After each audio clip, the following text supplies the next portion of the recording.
This is Dan Wickware here, and in this session we'll be looking at question number 107 in the book 200 Questions About the Bible and the Qur'an. The question is this: is homosexuality viewed as a sin which is forbidden and condemned? Well, yes, in the Bible, and yes, in the Qur'an. Let's look first at the Tevrat, Leviticus 18:22. God says, "You shall not lie with a male as with a woman. It is an abomination." So this is a clear indication that homosexuality is a sin. It's actually an abomination.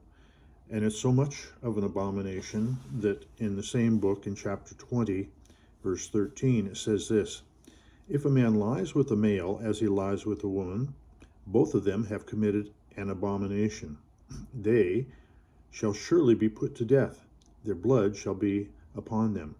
So in the Old Testament, the sin of homosexuality had an actual death sentence from God.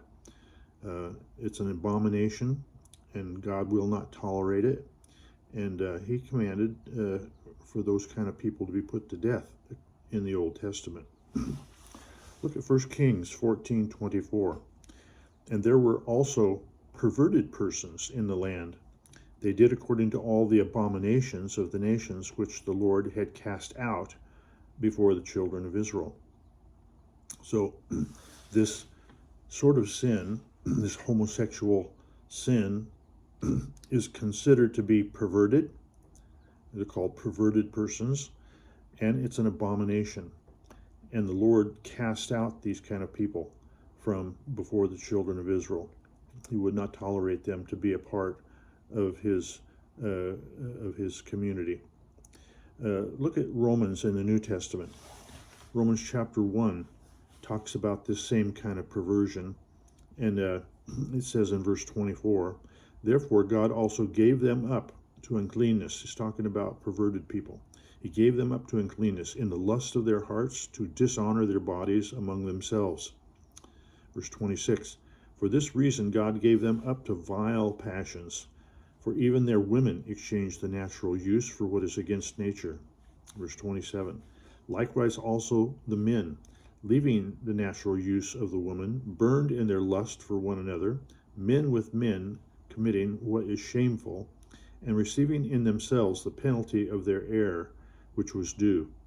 Going down to verse 32, "Knowing the righteous judgment of God, that those who practice such things are deserving of death, not only do the same, but also approve of those who practice them."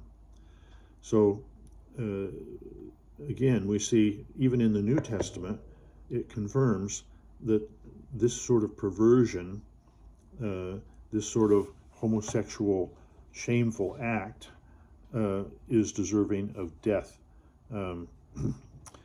If we look at 1 Timothy 1:9-10, it says, "Knowing this, that the law is not for a righteous person, but for the lawless and insubordinate, for the ungodly, and for sinners, for the unholy and profane, for murderers of fathers and murderers of mothers, for manslayers, for fornicators, for sodomites, for kidnappers, for liars, for perjurers, if there's any other thing that is contrary to sound doctrine." So when it uses the word sodomites, it's in reference to Sodom and Gomorrah. And there again, it was the sin of homosexuality. And God judged that group of people who lived in Sodom and Gomorrah. The Luke chapter 17:32, it says this: "Remember Lot's wife." Well, what happened with Lot's wife? If you go back to Genesis chapter 19, verses 24 and 25, it reminds of what happened to a perverted society. There were sodomites. These people were homosexuals, and there was a couple of messengers of God that came into that city, and Lot invited them in for the night. And it says this, well, when the evil people in that city tried to come on to these men, they tried to use them in a sexual way, in a homosexual way. It says that then the Lord rained upon Sodom and Gomorrah brimstone and fire from the Lord out of heaven, and he overthrew those cities and all the plain and all the inhabitants of the cities. Well, you remember what happened to Lot's wife. It mentions this in Luke chapter 17:32. His wife looked back from behind him, and she became a pillar of salt. She liked her city that she lived in and didn't really want to leave it, and so she looks back, and God judges her right there on the spot, and she turns into a pillar of salt. So this is a sort of serious thing in the Bible, and we see the similar sort of thing, similar condemnation for sodomites, for homosexuals in the Qur'an. Look at Araf 7:80 and 81.